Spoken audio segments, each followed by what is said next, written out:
Como é que eu compartilho?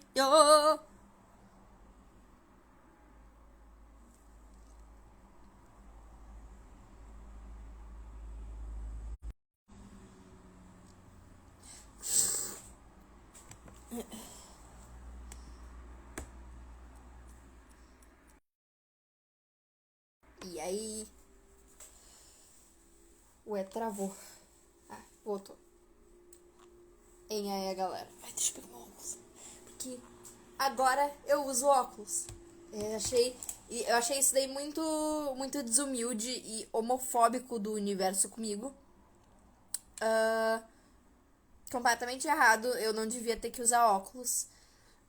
Isso aqui ainda por cima é o óculos da minha mãe. Que era o óculos que tinha.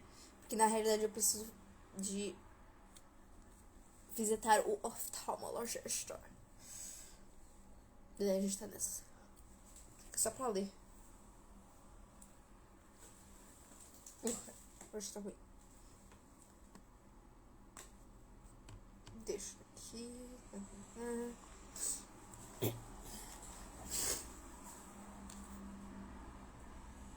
Eu vou contar que eu comecei a gravar porque eu ia fazer. Isso ia ser um vídeo. Deu lendo o primeiro capítulo.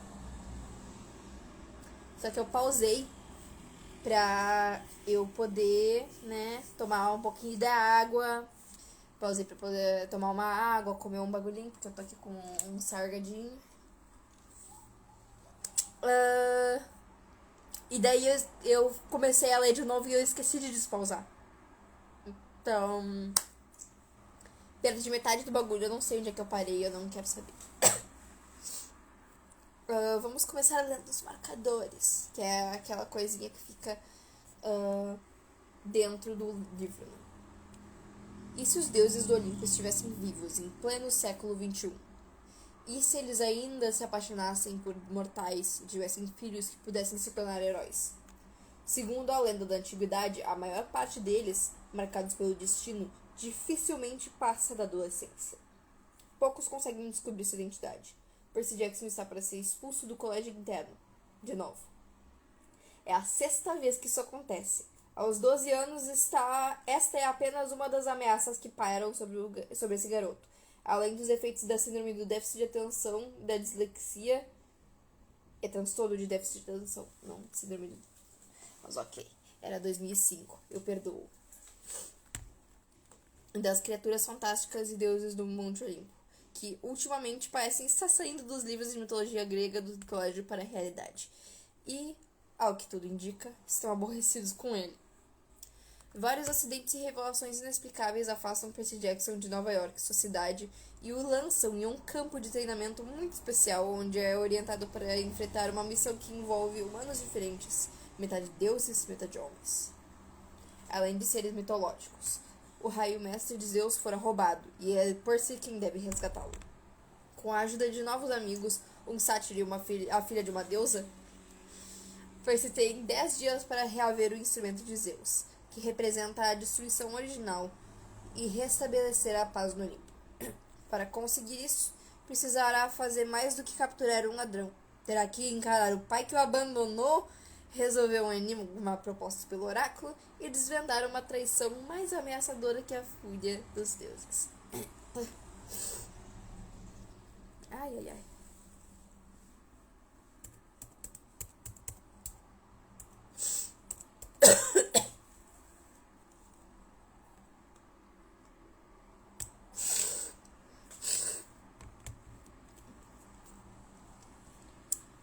Capítulo 1.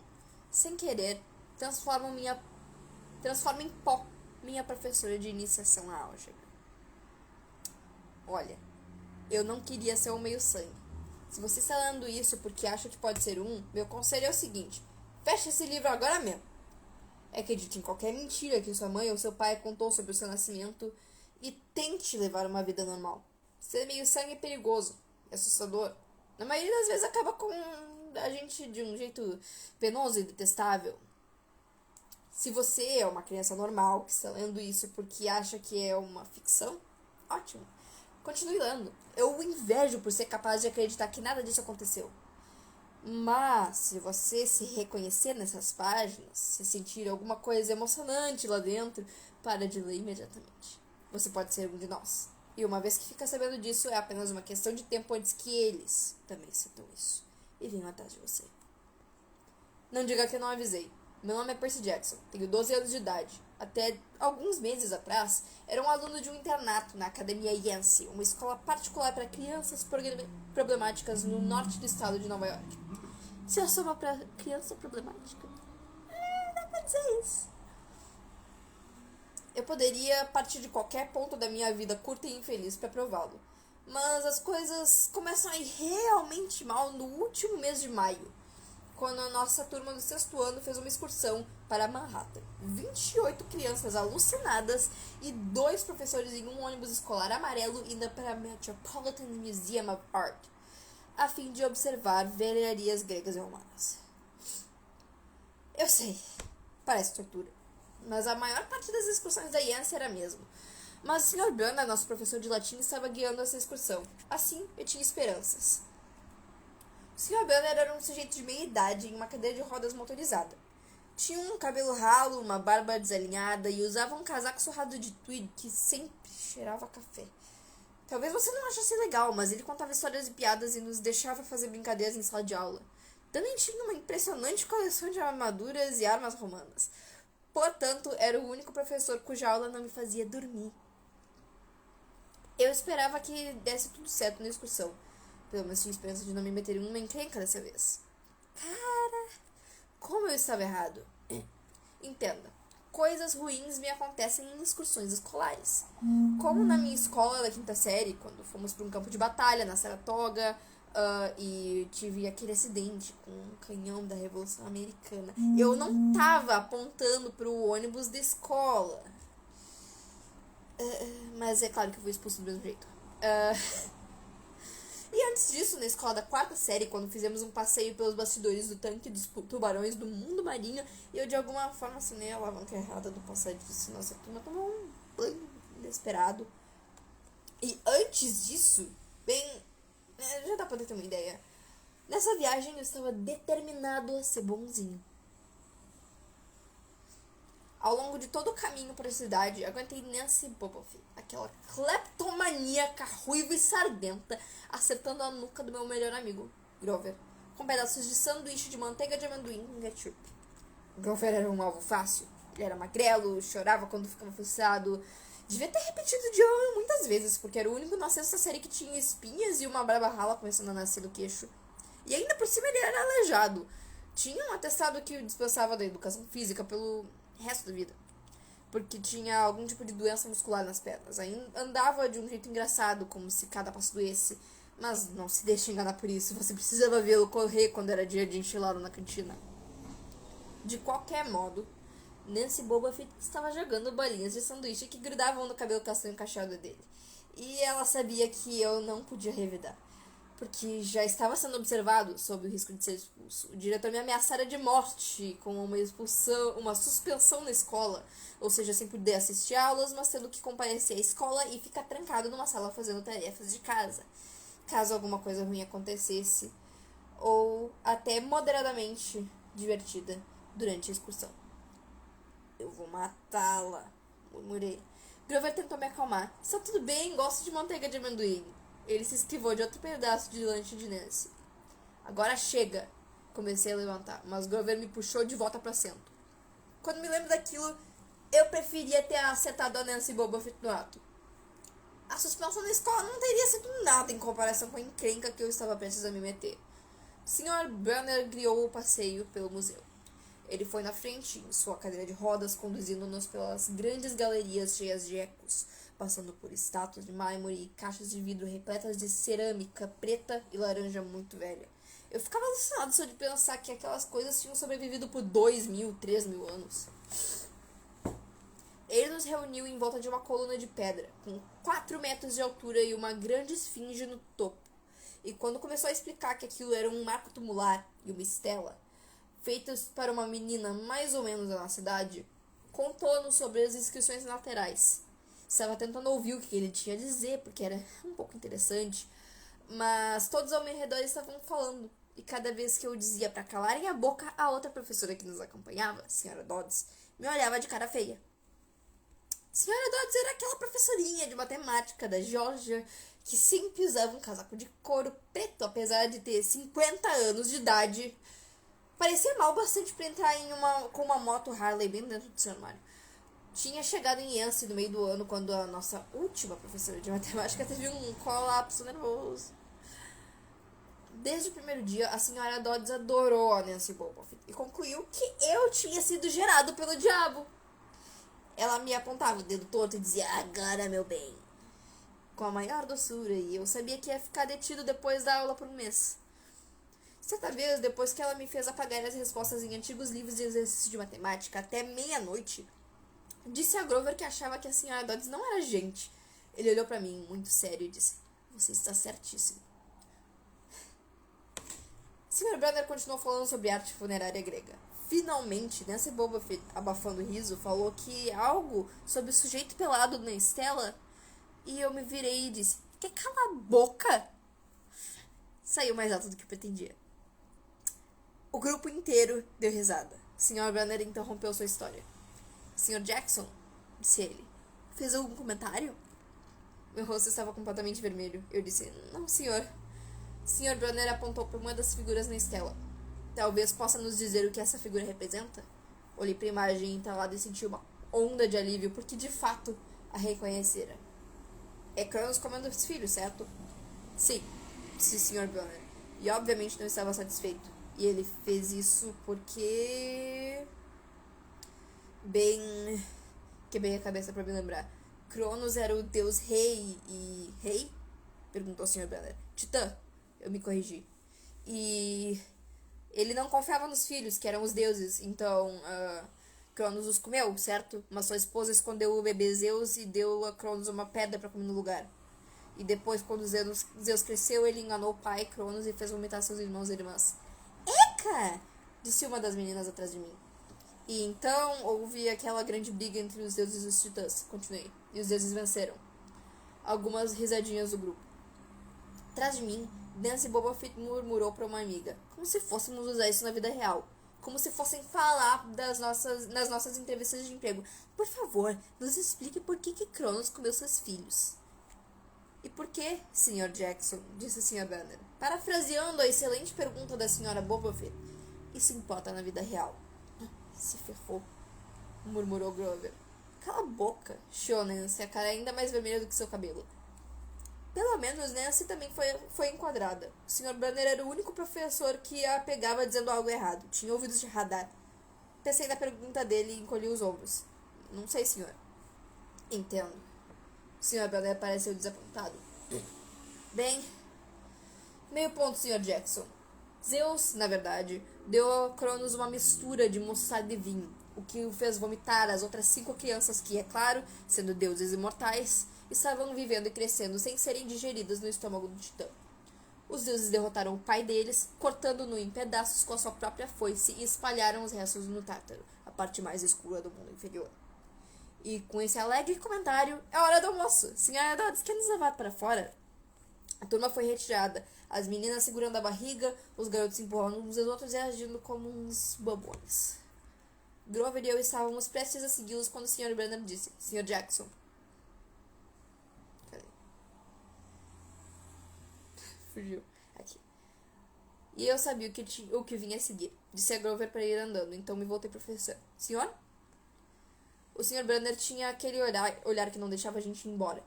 Olhos castanhos intensos que poderiam ter 1000 anos de idade e já ter visto de tudo. Você precisa aprender a responder minha pergunta, disse ele. Sobre os titãs? Sobre a vida real. E como seus estudos se aplicam a ela. Ah!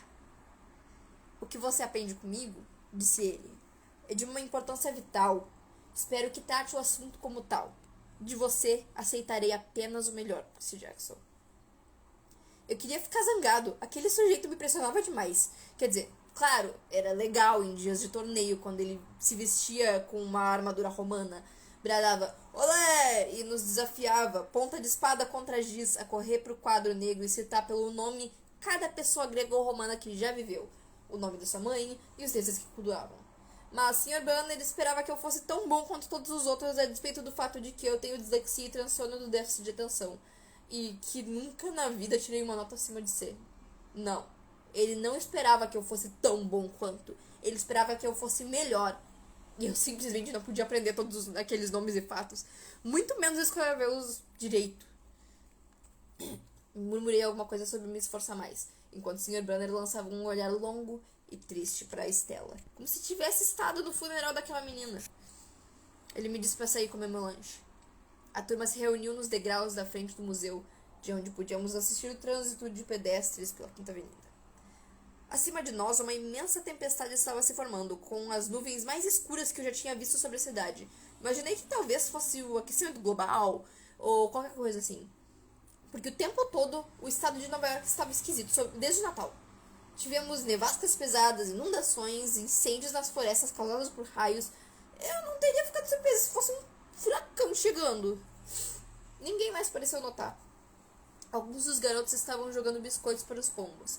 Nancy Boboff tentava afanar alguma coisa da bolsa de uma senhora e, é claro, a senhora Dodds não via nada.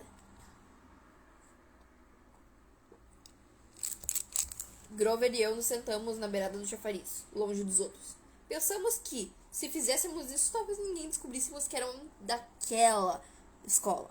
A escola para os esquisitões lesados que não davam certo em nenhum outro lugar. Detenção? Perguntou Grover. Não, disse eu. Não do Brunner. Eu só gostaria que ele às vezes me desse um tempo, quer dizer, eu não sou um gênio. Grover não disse nada por algum tempo, então, quando achei que ele ia me brindar com algum comentário filosófico profundo para me fazer sentir melhor, ele disse: eu posso comer essa maçã? Eu não tava com muito apetite, então eu entreguei pra ele. Observei os táxis que passavam descendo a Quinta Avenida e pensei no apartamento de minha mãe, na área residencial próxima ao lugar onde estávamos sentados. Eu não a via desde o Natal. Tive muita vontade de pular em um táxi e ir pra casa. Ela me abraçaria, ficaria contente em me ver, mas também ficaria desapontada. Imediatamente me mandaria de volta pra Yancey e me lembraria que eu preciso me esforçar mais. Ainda que aquela fosse a minha 6ª escola em 6 anos e que provavelmente eu seria chutado pra fora de novo. Não conseguiria suportar o olhar triste que ela me lançaria. O Sr. Brando estacionou a cadeira de rodas na base da rampa para deficientes. Comia aipo enquanto lia um romance. Um guarda-chuva vermelho estava enfiado nas costas da cadeira, fazendo-o parecer uma mesa de café motorizada. Eu estava prestes a desembrulhar meu sanduíche quando Nancy Boboff apareceu diante de mim, com as amigas feiosas, imagino que tivesse se cansado de roubar dos turistas. E deixou seu lanche, já comido pela metade, cair no colo de Grover. Ups! Ela arreganhou um sorriso para mim, com os dentes tortos. As sadas eram alaranjadas, como se alguém tivesse pintado o rosto dela com um spray de Cheetos líquido. Tentei ficar calmo. O orientador da escola me dissera 1 milhão de vezes: conte até 10. Controle seu gênio. Mas eu estava tão furioso que me deu um branco. A onda rugia nos meus ouvidos. Eu não me lembro de ter tocado nela, mas quando dei por mim, Nancy estava sentado com o traseiro no chafariz, berrando: pai, você me empurrou! A senhora Dodd se materializou. Algumas das crianças estavam sussurrando: você viu? A água! Parece que a agarrou. Eu não sabia do que elas estavam falando. Tudo que sabia é que estava encrencado outra vez. Assim que se certificou de que a pobre Nancy estava bem, prometendo dar-lhe uma blusa nova da loja de presentes do museu e tal. A senhora Dodds voltou para mim. Havia um fogo triunfante em seus olhos, como se tivesse feito algo pelo que eu esperasse o semestre inteiro. Agora, meu bem, eu sei, resmunguei. 1 mês apagando livros de exercício. Não foi a coisa certa de dizer. Venha comigo, disse a senhora Dodds. Espere, guinchou Grover. Fui eu a empurrei. Olhei para ele perplexo. Não podia acreditar que estivesse tentando me proteger. Ele morria de medo da senhora Dodds. Ela lançou um olhar tão furioso que fez o queixo penugento dele tremer. Acho que não, Sr. Underwood, disse ela. Mas você vai ficar aqui. Grover me olhou desesperadamente. Tudo bem, cara, disse ele. Obrigado por tentar. Meu bem, latiu a senhora Dodds pra mim. Agora. Nancy Boboff deu um sorriso falso. Lancei-lhe meu melhor olhar de eu vou acabar com a tua raça. Então me virei para enfrentar a senhora Dodds, mas ela não estava lá. Ela estava postada à entrada do museu, lá no alto dos degraus, gesticulando impacientemente para mim. Como ela chegou lá tão depressa? Eu tenho milhares de momentos desse tipo. Meu cérebro adormece ou algo assim. E quando eu me dou conta, eu vejo que eu perdi alguma coisa, como se uma peça do quebra-cabeça desaparecesse e me deixasse olhando pro espaço vazio atrás dela. O orientador da escola me disse que isso era parte do transtorno de déficit de atenção. Era meu cérebro que interpretava tudo errado. Eu não tinha tanta certeza. Fui atrás da senhora Dodds. No meio da escadaria, olhei para o Grover lá atrás. Ele parecia pálido, movendo os olhos entre mim e o Sr. Brunner, como se quisesse que o Sr. Brunner reparasse no que estava acontecendo. Mas o professor estava absorto em seu romance. Voltei a olhar para cima. A senhora Dodds desaparecera de novo. Estava agora dentro do edifício, no fim do hall de entrada. Certo, pensei. Ela vai me fazer comprar uma blusa nova para Nancy na loja de presentes. Mas aparentemente não era esse o plano. Eu a segui museu adentro. Adentro. Quando finalmente a alcancei, estávamos de volta à seção greco-romana. A não ser por nós, a galeria estava vazia. A senhora Dodds estava postada de braços cruzados na frente de um grande friso de mármore com deuses gregos. Ela fazia um mulo estranho com a garganta, com um rosnado. Mas mesmo sem o ruído, eu teria ficado nervoso. É esquisito estar sozinho com uma professora, especialmente a senhora Dodds. Algo no modo como ela olhava para o friso, como se quisesse pulverizá-lo. Você está nos criando problemas, meu bem, disse ela. Fiz o que era seguro, disse. Sim, senhora. Ela ajeitou os punhos do seu casaco de couro. Você achou mesmo que ia se safar dessa? A expressão em seus olhos era mais que furiosa, era perversa. Ela é uma professora, pensei nervoso. Não é provável que vá me machucar, eu disse. Eu vou me esforçar mais, senhora. Um trovão sacudiu o edifício. Nós não somos bobos, Percy Jackson, disse a senhora Dodds. Seria apenas uma questão de tempo até que o descobríssemos. Confesse, e você sentirá menos dor. Eu não sabia do que ela estava falando. Tudo que pude pensar foi que os professores haviam descoberto o estoque legal de doces que eu estava vendendo no meu dormitório. Ou talvez tivessem descoberto que eu pegara meu trabalho sobre Tom Sawyer na internet sem ter nem lido o livro. E agora iam retirar minha nota. Ou pior, eu me obrigar a ler o livro. Então, exigiu. Senhora, eu não... O seu tempo se esgotou, sibilou ela. Então, algo muito estranho aconteceu. Os olhos dela começaram a brilhar como um carvão de churrasco. Os dedos se esticaram, transformando-se em garras. O casaco se fundiu em grandes asas de couro. Ela não era humana, era uma bruxa má enrugada, com asas e garras de morcego, com a boca repleta de presas amareladas. Estava prestes a me fazer em pedaços. Então as coisas ficaram ainda mais esquisitas. Sr. Brunner, que estava na frente do museu 1 minuto atrás, foi com a cadeira de rodas até o vão da porta da galeria, segurando uma caneta. Olá, Percy! Gritou ele, e lançou a caneta pelo ar. Senhora Dodds deu um bote pra cima de mim. Com um gemido agudo, eu me esquivei e senti as asas cortando o ar ao lado do meu ouvido. Agarrei a caneta esferográfica no alto. Mas quando ela atingiu a minha mão, já não era mais uma caneta. Ela era uma espada de bronze do Sr. Brunner, que ele sempre usava em dias de torneio. Senhora Dodds virou-se na minha direção com uma expressão assassina nos olhos. Meus joelhos ficaram bambos. As mãos tremiam tanto que quase deixei a espada cair. Ela rosnou. Morra, meu bem! E voou para cima de mim. Um terror absoluto percorreu meu corpo. Fiz a única coisa que me ocorreu naturalmente. Desferi um golpe com a espada. A lâmina de metal atingiu o ombro dela e passou direto por seu corpo, como se fosse feita de água. Zaz! A senhora Dodds era um castelo de areia debaixo de um ventilador. Ela explodiu em areia amarela, reduziu-se a pó, sem deixar nem nada do cheiro de enxofre, um grito estridente que foi sumindo e um calafrio de maldade no ar, como se aqueles olhos vermelhos incandescentes ainda estivessem me olhando. Eu estava sozinho? Havia uma caneta esferográfica na minha mão? Sr. Brunner não estava lá, não havia ninguém além de mim. Minhas mãos ainda estavam tremendo.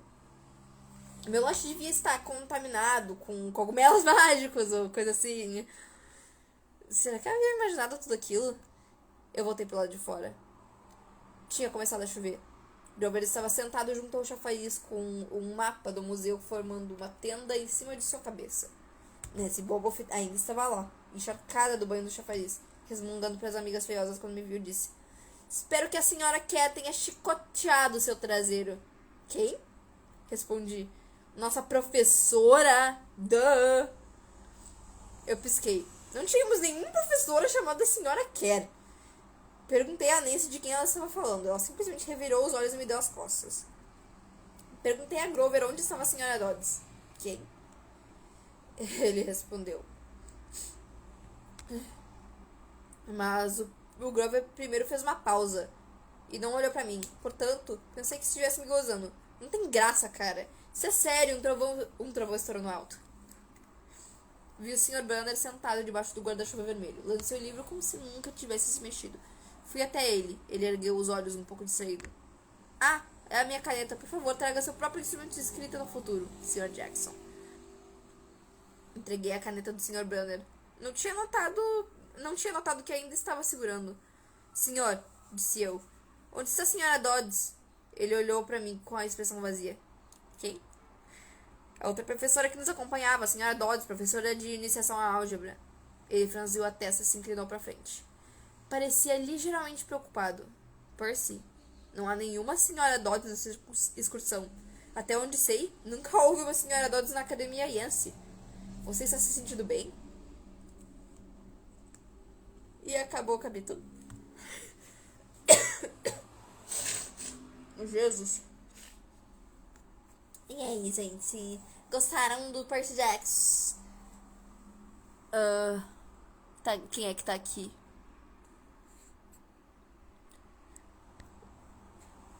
Tem uma pessoa aqui agora, antes tinha duas. E aí?